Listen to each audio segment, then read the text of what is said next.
Perkenalkan, saya Damai Cerlin Gula, NIM 08022302. Saya mahasiswa dari Sekolah Tinggi Teologi Anugerah Misionias Barat. Saya program studi pendidikan agama Kristen dan saat ini saya semester 5. Pada kesempatan ini saya akan menjelaskan satu materi yang berjudul pneumatologi. Yang pertama kita akan mengetahui definisi dari pneumatologi. Secara etimologi, kata pneumatologi berasal dari dua kata Yunani, yaitu yang pertama adalah pneuma yang berarti angin, nafas, roh. Dan yang kedua adalah kata logos yang memiliki arti perkataan, ilmu, dan pengetahuan. Dari dua kata tersebut maka dijadikan menjadi satu bahwa pengertian atau definisi dari pneumatologi adalah ilmu yang mempelajari tentang Roh Kudus. Roh Kudus di dalam bahasa Ibrani adalah ruh yang berarti angin, udara, hawa. Dan dalam bahasa Yunani adalah pneuma yang adalah kata netral. Selanjutnya adalah personalitas Roh Kudus. Yang pertama, Roh Kudus memiliki sifat-sifat dari satu pribadi yang terdiri dari 5, yaitu yang pertama adalah memiliki akal budi atau kecerdasan. Roh Kudus sanggup menilai, mengajar, dan memberikan hikmat kepada manusia dalam 1 Korintus pasal 2 ayat 10-11. Hal ini menunjukkan adanya kecerdasan bukan hanya sekedar energi. Yang kedua adalah pengetahuan. Roh Kudus, ia mengetahui segala sesuatu, bahkan hal-hal yang terdapat dari Allah. Dalam 1 Korintus pasal 2 ayat 11, pengetahuan ini bersifat pribadi dan aktif. Yang ketiga adalah pikiran. Di dalam Roma pasal 8 ayat 27 menyebutkan tentang pikiran roh. Artinya, Roh Kudus mampu berpikir dan merencanakan, bukan sekedar bertindak tanpa kesadaran. Seterusnya adalah emosi. Roh Kudus dapat berduka cita ketika manusia berdosa. Dalam Efesus pasal 4 ayat 30, emosi ini menunjukkan kepekaan pribadi terhadap hubungan dengan manusia. Kelima adalah kehendak. Roh Kudus berkehendak dan bertindak sesuai dengan rencana Allah. Misalnya ia membagikan karunia rohani menurut kehendaknya. Dalam 1 Korintus pasal 12 ayat 11. Selanjutnya adalah karya-karyanya mengonfirmasikan personalitas. Roh Kudus menampilkan karya-karya yang serupa dengan karya-karya Allah, Bapa dan Putra. Yang pertama adalah Roh Kudus mengajar. Sebelum Tuhan Yesus meninggalkan murid-muridnya, ia mendorong mereka dengan mengatakan kepada mereka bahwa ia akan mengutus penolong yang lain, yang dalam Yohanes pasal 14 ayat 16. Yang lain menekankan bahwa Roh Kudus akan menjadi penolong yang serupa dengan Kristus, sebagaimana Kristus telah mengajarkan kepada murid-muridnya. Roh Kudus menampilkan dan melakukan pengajaran yang sama dengan Kristus. Roh Kudus akan menyebabkan mereka mengingat hal-hal yang Kristus telah ajarkan sebelumnya. Roh Kudus akan mengonfirmasikan pengajaran Kristus. Yang kedua adalah Roh Kudus bersaksi. Yesus berjanji kepada murid-muridnya bahwa Roh Kudus akan memberikan kesaksian tentang Aku. Kata dalam Yohanes pasal 15 ayat 26. Kata memberikan kesaksian berarti memberikan kesaksian tentang seseorang. Roh Kudus akan bersaksi tentang pengajaran Kristus bahwa ia telah datang dari Bapa dan telah mengatakan kebenaran. Yang terusnya adalah Roh Kudus membimbing. Yesus mendeklarasikan bahwa pada waktu Roh Kudus datang, ia membimbing mereka pada semua kebenaran yang akan dijelaskan pada Yohanes pasal 16 ayat 13. Gambarannya adalah setiap seorang pemadu atau pemimpin perjalanan menuju pada wilayah yang asing bagi mereka yang sedang melakukan perjalanan tetapi dikenal oleh pemadu. Seterusnya adalah Roh Kudus meyakinkan. Dalam Yohanes pasal 16 ayat 8 mendeklarasikan masa depan pelayanan dari Roh Kudus, yaitu meyakinkan dunia. Meyakinkan di dalam bahasa Yunani adalah elko, yang berarti meyakinkan seseorang akan sesuatu, menunjukkan sesuatu pada seseorang. Roh Kudus bertindak sebagai pengajaran ilahi yang meyakinkan dunia tentang dosa, kebenaran, dan penghakiman. Roh Kudus, seterusnya, Roh Kudus melahirbarukan. Seseorang yang mengalami kelahiran baru telah dilahirkan oleh Roh Kudus. Ia telah dilahirbarukan oleh Roh Kudus, sebagaimana Tuhan Yesus memberi hidup kepada orang-orang percaya. Demikian pula Roh Kudus melahirbarukan manusia. Seterusnya adalah Roh Kudus menjadi pendoa dan pesyafaat. Pada saat orang-orang percaya ataupun kita sekalipun merasa lemah, Roh Kudus menyerukan keluhan orang percaya dan berdoa atas nama orang percaya. Dalam Roma pasal 8 ayat 26. Bapa mengerti doa syafaat Roh Kudus dan menjawab doa dan bekerja dalam segala sesuatu untuk kebaikan hidup orang percaya. Karena Roh Kudus telah berdoa bagi anak Allah, sebagaimana Kristus berdoa syafaat bagi orang percaya. Demikian pula Roh Kudus berdoa syafaat bagi orang lain, pribadi yang berdoa syafaat. Jadi Roh Kudus ini adalah menjadi pendoa. Di saat pun kita merasa bahwa kita lemah dan kita tidak bisa berkata-kata dalam doa, kita tidak sanggup berdoa karena kelemahan kita. Ketika kita merasa lemah, bahwa Roh Kudus akan menolong, dia akan menjadi pendoa syafaat kita. Seterusnya adalah Roh Kudus memerintah. Di dalam Kisah Para Rasul pasal 13 ayat 2 dikatakan bahwa Roh Kudus memerintahkan Paulus dan Barnabas dikhususkan untuk bekerja. Selanjutnya adalah keilahian Roh Kudus. Keilahian Roh Kudus tidak dapat dipisahkan dari doktrin Trinitas. Suatu penyangkalan akan salah satu berarti penyangkalan pada yang lain. Kepercayaan pada Trinitas mengharumkan suatu kepercayaan pada kelahiran Roh Kudus. Sebutan Roh Allah membuktikan bahwa relasinya dengan Bapa dan Putra dan juga meneguhkan keilahiannya. Pada saat ia disebut Roh Allah, itu berarti bahwa ia adalah pribadi Allah yang sejati. Dalam 1 Korintus pasal 2 ayat 11. Keilahian Roh Kudus berarti Roh Kudus adalah Allah yang sejati. Ia bukan sekedar kuasa, melainkan pribadi ilahi yang setara dengan Bapa dan Allah.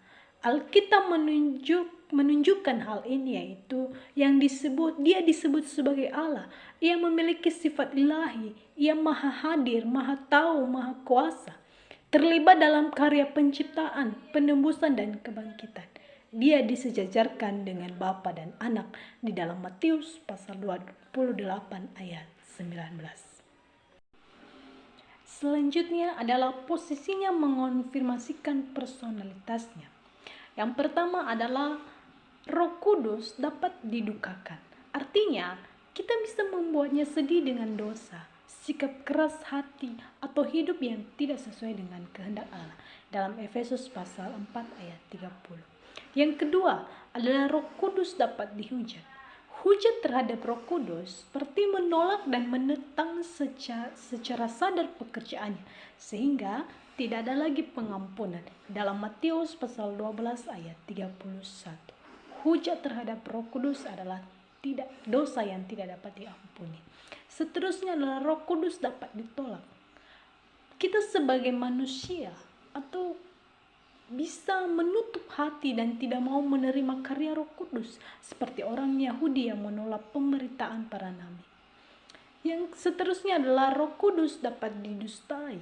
Seseorang bisa berbohong kepada Roh Kudus. Contohnya Ananias dan Safira di dalam Kisah Para Rasul yang berpura-pura memberikan seluruh hasil penjualan tanahnya. Yang seterusnya adalah Roh Kudus dapat ditaati. Respon yang benar adalah tunduk dan mengikuti pimpinannya, sehingga hidup kita berkenan kepada Allah dan menghasilkan buah roh. Dalam Kisah Para Rasul pasal 8 ayat 29. Materi selanjutnya adalah atribu-atribu ilahi Roh Kudus. Ada beberapa atribu-atribu ilahi Roh Kudus, yaitu yang pertama adalah hidup. Hidup merupakan suatu atribu ilahi. Sebagaimana Bapa dan Putra memiliki hidup pada dirinya sendiri, demikian juga pula Roh Kudus memiliki hidup pada dirinya sendiri. Yang kedua adalah Maha Tahu. Roh Kudus menyelidiki kedalaman Allah. Ini merupakan hal yang tidak dapat dipahami oleh manusia, tetapi Roh Kudus Allah mengetahui hal-hal yang tidak dapat dipahami dan diselidiki oleh manusia. Ketiga adalah Maha Kuasa. Kemahakuasaan Roh Kudus dilihat dalam penciptaan, dalam Kejadian pasal 1 ayat 2, bahwa dijelaskan di sana bahwa Roh Kudus terlihat melayang-layang di atas ciptaan seperti seekor ayam betina pada anak-anaknya. Roh Kudus memberikan kehidupan pada penciptaannya. Selanjutnya adalah Maha Hadir. Dalam Mazmur pasal 139, Daud menyeruarkan bahwa ia tidak dapat lari daripada Roh Kudus. Kemahadiran Roh Kudus juga diajarkan di dalam Yohanes pasal 14 ayat 17, di mana Kristus mengajarkan bahwa Roh Kudus akan tinggal dalam diri mereka semua, suatu afirmasi kemahadiran Roh Kudus. Kelima adalah kekal. Roh Kudus disebut kekal. Keenam adalah kekudusan. Salah satu aspek penting dari kelahiran adalah bahwa Allah adalah kudus. Ia tidak bercela. Ketujuh adalah kasih. Roh Kudus adalah kasih dan menghasilkan kasih dalam anak Allah. Terakhir adalah kebenaran. Roh Kudus juga disebutkan kebenaran dalam Yohanes pasal 14 ayat 17. Sebagaimana Kristus adalah kebenaran, demikian pula Roh adalah kebenaran dan memimpin orang-orang pada kebenaran melalui kitab suci. Selanjutnya adalah karya ilahi dari Roh Kudus. Ada beberapa karya Roh Kudus dalam menyatakan keilahiannya, yaitu yang pertama penciptaan, yang kedua adalah kelahiran Kristus, yang ketiga adalah inspirasi kitab suci, keempat regenerasi, yang kelima adalah perantaraan, dan keenam pengudusan, dan ketujuh adalah penolong orang-orang kudus. Selanjutnya adalah representasi Roh Kudus. Ada beberapa deskripsi dan penggambaran dari Roh Kudus di kitab suci secara jelas menggambarkan pribadi dan karyanya. Yang pertama adalah pakaian. Setelah kebangkitan, Yesus memerintahkan muridnya untuk menunggu di Yerusalem sampai kamu diperlengkapi dengan kekuasaan di tempat yang maha tinggi. Lukas pasal 24 ayat 49. Diperlengkapi di dalam bahasa Yunani adalah edou, merupakan kata umum untuk pakaian. Memberikan pakaian sendiri, orang lain atau Allah melakukannya untuk dia. Artinya diperlengkapi dijelaskan dalam teks dan frasa dengan kuasa. Para rasul harus tinggal di Yerusalem sampai mereka diperlengkapi atau dipakaikan kuasa Roh Kudus. Yang kedua adalah merpati. Pada baptisan Kristus, Roh Kudus turun seperti merpati. Apakah itu merpati sungguhan? Merpati itu hanya merupakan representasi dari Roh Kudus. Sesuatu dari kualitas dan karakteristik dari merpati itu melayani sebagai alat untuk menggambarkan Roh Kudus. Injil menekankan turunnya Roh Kudus sebagai seekor merpati dari langit yang menekankan bahwa Roh Kudus telah datang dari hadirat Allah di surga. Ketiga adalah jaminan. Dalam 2 Korintus pasal 1 ayat 22, Paulus mengatakan bahwa Allah memberikan Roh Kudus dalam hati kita sebagai jaminan. Kata jaminan di dalam bahasa Yunani adalah arbon, berarti deposit pertama, uang muka, jaminan yang merupakan pembayaran sebagai dari harga yang harus dibayar di muka. Dengan demikian, menjamin secara hukum atas barang itu atau membuat perjanjian yang sama. Jadi Roh Kudus sebagai jaminan adalah simbol dari keamanan dan kepastian orang percaya di dalam Kristus. Keempat adalah api. Pada hari Pentakosta, lidah api dibagikan dan tinggal di atas para rasul. Wahyu Allah menyatakan dirinya melalui api bukan merupakan hal yang tidak biasa dan dimengerti oleh orang Yahudi. Hal itu menunjukkan kehadiran Allah. Kejadian yang biasanya ini, yaitu turunnya Roh Kudus, menunjukkan bahwa Allah hadir dalam peristiwa itu. Dalam Keluaran pasal 3 ayat 2. Kelima adalah minyak. Minyak adalah tipologi dari Roh Kudus sebagaimana praktik di dalam Perjanjian Lama di mana pengurapan para imam dan raja-raja merupakan tipologi dari pelayanan Roh Kudus. Keenam adalah materai. Roh Kudus dilihat sebagai materai bagi orang-orang percaya. Beberapa kebenaran penting muncul dari pemataian Roh Kudus adalah yang pertama, hal itu menunjukkan bahwa kepemilikan Allah, materai Roh Kudus atas orang-orang percaya menunjukkan bahwa orang percaya adalah milik Allah. Kedua, hal itu menunjukkan sukaritas. Materai itu bersifat permanen menjelang hari penyelamatan. Ketiga, hal itu juga menunjukkan otoritas. Sebagaimana otoritas pemerintahan Romawi berada di atas wilayah materai Romawi itu ditempatkan, maka otoritas Allah itu juga atas orang percaya kepada siapa ia telah memberikan Roh Kudus. Ketujuh adalah air. Pada masa akhir ritus di festival tabernakel, iman membawa air dari kolam Siloam dan menyiramkannya di saluran sampai mezbah di tengah orang beribadah yang sedang menyanyi. Peristiwa itu merupakan peristiwa yang penuh sukacita dalam mengantisipasi kekuasaan Mesia yang mulia. Dan yang terakhir adalah angin. Angin merupakan presentasi yang paling alami Roh Kudus karena kata roh dalam bahasa Yunani adalah pneuma yang diterjemahkan adalah angin dan roh. Kelahiran baru merupakan karya kedaulatan Allah yang tidak kelihatan oleh mata, sebagaimana angin yang tertiup. Demikian pula kelahiran baru oleh Roh Kudus. Roh Kudus melakukan sebagaimana yang dikehendakinya. Tidak ada yang mendikteknya, sama dengan tidak yang mendiktek angin. Selanjutnya adalah pelayanan Roh Kudus di dalam Perjanjian Lama. Pelayanan Roh Kudus dalam Perjanjian Lama terutama ditandai dengan karyanya yang sementara, khusus dan selektif. Roh Kudus tidak tinggal tetap di dalam diri semua orang percaya seperti pada Perjanjian Baru, tetapi memberi kuasa. Roh Kudus memampukan tokoh tertentu seperti hakim, nabi, raja, dan pemimpin, misalnya Gideon, Simpson, Daud, untuk melaksanakan tugas Allah yang ditetapkan. Memberikan hikmat dan keterampilan, misalnya pada Beezel dan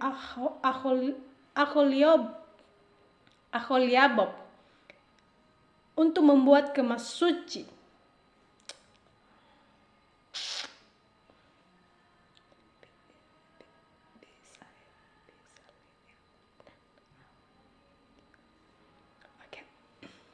Selanjutnya adalah pelayanan Roh Kudus di dalam Perjanjian Lama. Pelayanan Roh Kudus di dalam Perjanjian Lama terutama ditandai dengan karyanya yang sementara, khusus, dan selektif. Roh Kudus tidak tinggal tetap di dalam diri semua orang percaya seperti pada Perjanjian Baru, tetapi memberikan kuasa. Roh Kudus memampukan tokoh tertentu seperti para hakim, nabi, raja, dan pemimpin, misalnya Gideon, Simpson, dan Daud, untuk melaksanakan tugas yang telah ditetapkan Allah. Ia memberikan hikmat dan keterampilan, misalnya pada Bezael dan Aholiab, untuk membuat kemas suci di dalam Keluaran pasal 31 ayat 3-5. Mengilhami nubuat. Roh Kudus berbicara melalui nabi untuk menyampaikan firman Allah dan rencana Allah. Intinya, di dalam Perjanjian Lama, pelayanan Roh Kudus itu berfokus pada memberi kuasa dan hikmat khusus kepada orang-orang tertentu untuk tugas tertentu dan dalam rencana Allah. Belum berupa kehadiran permanen dalam semua orang percaya. Selanjutnya adalah Roh Kudus mendiami manusia secara selektif. Maksud dari Roh Kudus mendiami manusia secara selektif ini adalah di dalam Perjanjian Baru tidak semua orang mengalami kehadiran Roh Kudus, hanya orang-orang tertentu yang dipilih oleh Allah seperti tadi nabi, hakim, raja atau pemimpin yang dipenuhi oleh Roh Kudus untuk tugas khusus. Kehadiran Roh Kudus itu juga bersifat sementara, bisa datang dan pergi sesuai dengan ketaatan atau penolakan manusia. Misalnya, Roh Tuhan meninggalkan Saul ketika ia tidak taat dalam 1 Samuel pasal 16 ayat 14. Jadi, selektif artinya Roh Kudus tidak tinggal menetap dalam semua umat Allah, melainkan hanya pada orang-orang tertentu dan dalam waktu tertentu dan tujuan tertentu dalam pelaksanaan rencana Allah. Jadi Roh Kudus di dalam Perjanjian Lama tidak mendiami semua orang percaya secara permanen, melainkan hanya orang yang dipilih oleh Allah untuk tugas khusus. Selanjutnya adalah kemampuan untuk melayani. Di dalam Perjanjian Lama, Roh Kudus diberikan pada waktu memilih seseorang untuk melaksanakan tugas tertentu. Kemampuan yang diberikan termasuk kemampuan untuk mengerjakan pekerjaan artistik untuk tabernakel dan bait suci. Kemampuan untuk memimpin bangsa diberikan kepada Yosua, Saul, dan Daud, Othniel, Gideon, dan kekuatan secara fisik yang diberikan kepada Samson. Seterusnya adalah relasi Roh Kudus dengan Kristus. Yesaya bernubuat bahwa Roh Kudus akan tinggal pada Mesias dan memberikan hikmat, kekuatan, dan pengetahuan kepadanya dan dalam pelayanannya. Dan selanjutnya adalah kehidupan dan pelayanan Kristus. Roh Kudus mengurapi Kristus dalam Lukas pasal 4 ayat 18 mengindikasikan Kristus diurapi oleh Roh Kudus saat pembaptisannya ketika Roh Kudus terlihat atas Kristus. Beberapa dapat dibuat untuk meringkas pengurapan Kristus, yaitu yang pertama, pengurapan itu menunjukkan bahwa Yesus adalah Mesias dan Raja Israel. Kedua, pengurapan memperkenalkan Yesus pada pelayanannya di muka umum. Setelah pembaptisannya, Yesus memulai pelayanannya kepada umum, baik dalam mengajar dan mengadakan mujizat. Ketiga, adalah pengurapan itu memberikan kuasa kepada Yesus untuk pelayanannya di muka bumi. Keempat, pengurapan merupakan tanda keotentikan keilahian dari Yesus. Pada saat pembaptisan Kristus, Bapa dengan suara yang didengar oleh banyak orang, "Inilah anakku yang kukasihi, kepadanya lah aku berkenan," dalam Matius pasal 3 ayat 17. Itu meneguhkan bahwa Yesus sebagai Mesia kepada bangsa itu. Dan seterusnya adalah dosa melawan Roh Kudus. Di dalam membahas dosa melawan Roh Kudus dalam Matius pasal 12 ayat 31 sampai 32, itu adalah hal penting untuk melihat dan mempertimbangkan latar belakang dosa yang dilakukan. Yesus telah menyatakan dirinya sendiri pada bangsa Israel melalui pengajarannya. Tanda-tanda kemesiasannya telah ditampilkan di tengah-tengah bangsa itu. Dosa melawan Roh Kudus merupakan dosa yang menentang keilahian Yesus. Di Alkitab, dosa menghujat Roh Kudus terdapat dalam Matius pasal 12 ayat 31 sampai 32, Markus pasal 3 ayat 28 dan pasal 29, dan Lukas pasal 12 ayat 10. Orang yang menghujat Roh Kudus pada umumnya suka mengeraskan hati dan menutup pekerjaan Roh Kudus di dalam kehidupannya.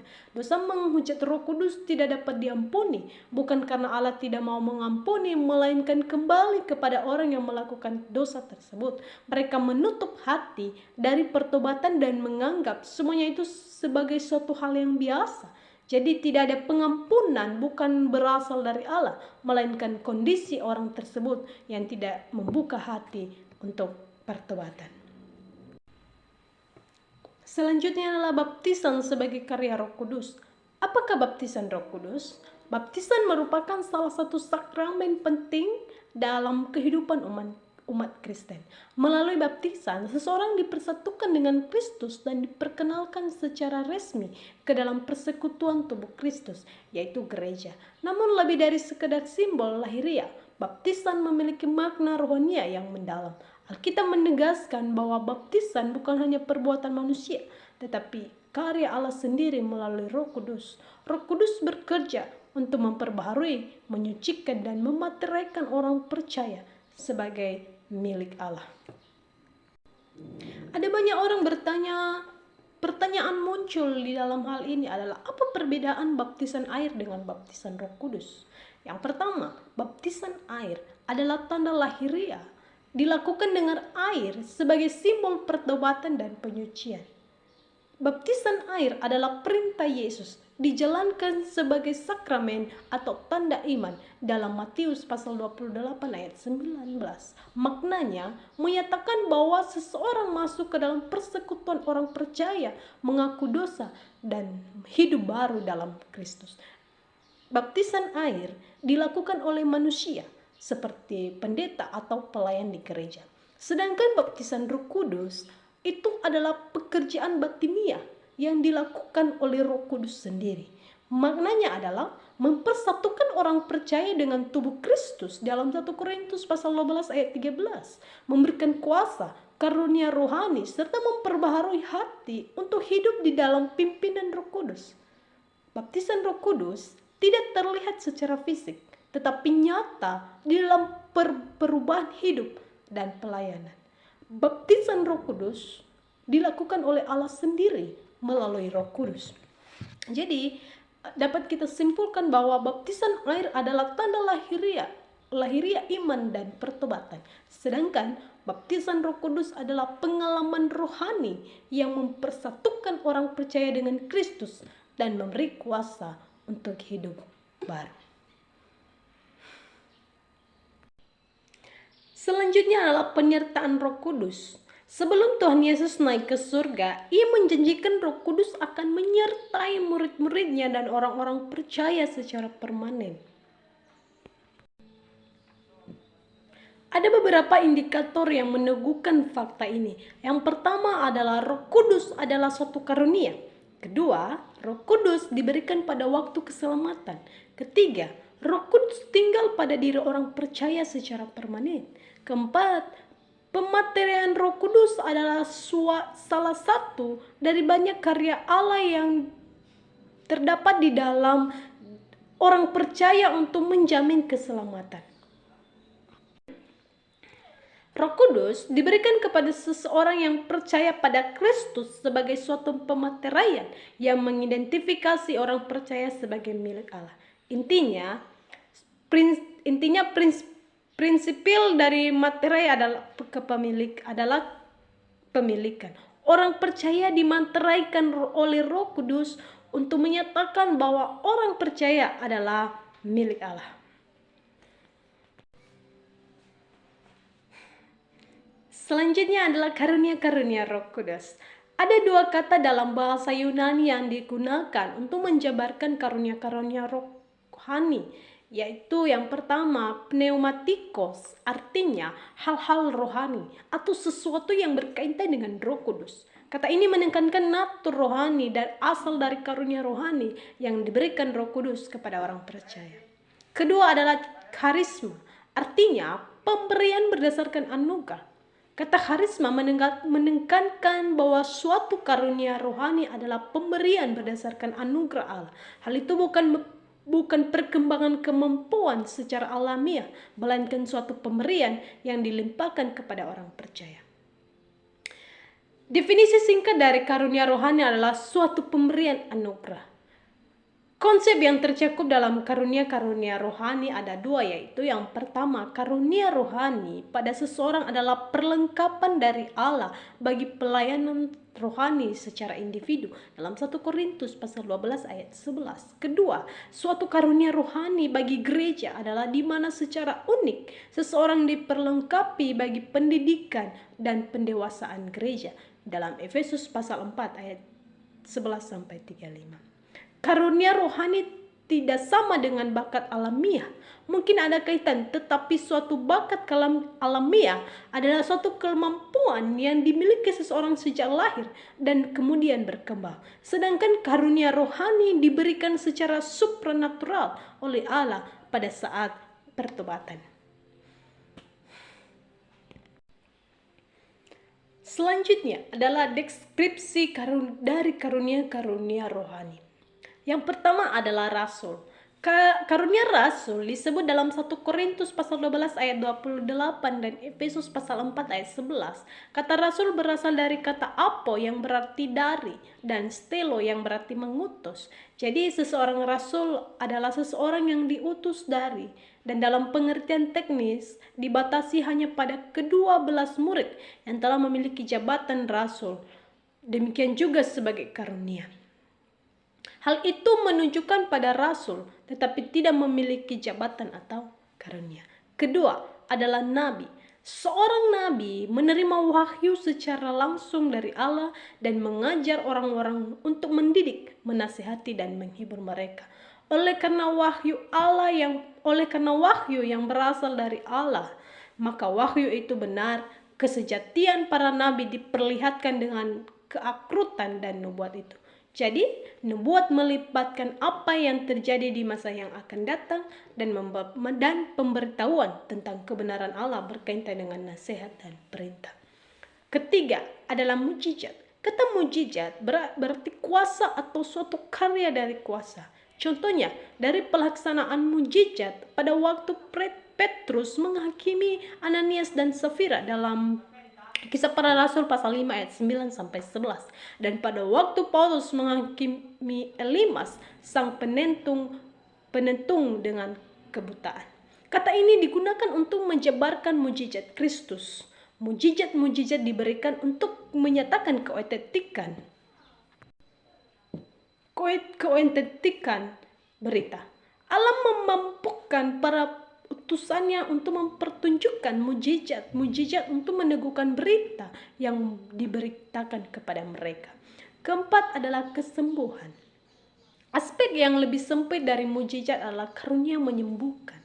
Kata yang digunakan adalah bentuk jamak, ya dalam bahasa Yunani adalah iamaton. Kesembuhan dalam 1 Korintus pasal 12 ayat 9 mengajarkan perbedaan kelas dan penyakit yang disembuhkan.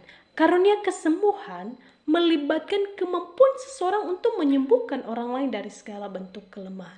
Kesembuhan itu adalah secara spontan, sempurna, permanen, terbatas penyakit fisik, bukan penyakit psikologis. Tidak bersyarat, termasuk orang tidak percaya yang tidak beriman dan tidak mengenal Yesus. Tujuannya bukan sekedar untuk membebaskan orang dari penderitaannya dari penyakit. Kelima adalah bahasa-bahasa lidah. Sejumlah observasi menolong untuk mengklasifikasi arti dari karunia ini. Dalam kitab Para Rasul menyatakan bahwa bahasa lidah di Alkitab adalah bahasa-bahasa. Pada waktu pendatang orang Yahudi datang ke Yerusalem pada hari Pentakosta, mereka mendengar para rasul memproklamasikan Injil dalam bahasa daerah mereka masing-masing. Kedua, bahasa lidah di Kisah Para Rasul dan Korintus adalah sama. Bahasa lidah adalah karunia yang lebih rendah. Dasar karunia itu diberikan untuk membangun gereja, di mana para rasul, nabi, penginjil, gembala, dan pengajar. Bahasa lidah disebut terakhir, mengindikasikan bahwa itu bukan merupakan yang utama atau karunia fondasial. Bahasa lidah adalah tanda yang sementara. Bahasa lidah merupakan bagian dari mujizat Kristus dan para rasul, dan itu dibutuhkan. Bahasa lidah digunakan sebagai tanda bagi orang percaya Yahudi dan dalam pengertian digunakan dalam penginjilan. Bahasa lidah, penafsiran bahasa lidah.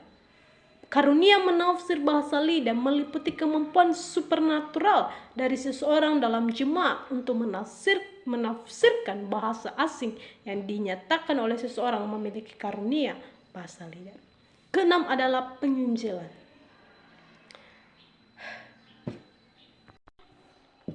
Keenam adalah penginjilan.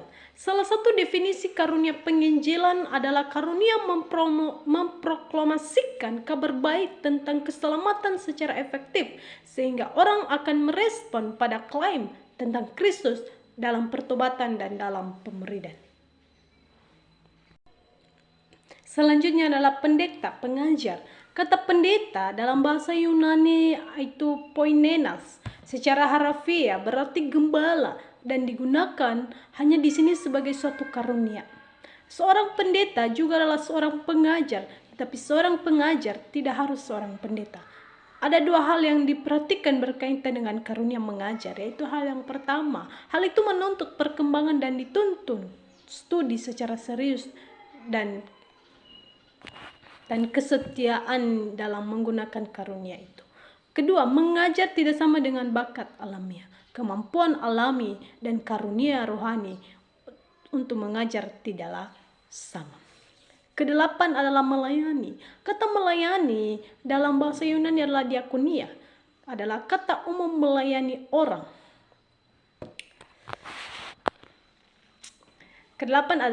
Seterusnya adalah melayani. Kata melayani dalam bahasa Yunani adalah diakonia. Adalah kata umum untuk melayani orang lain.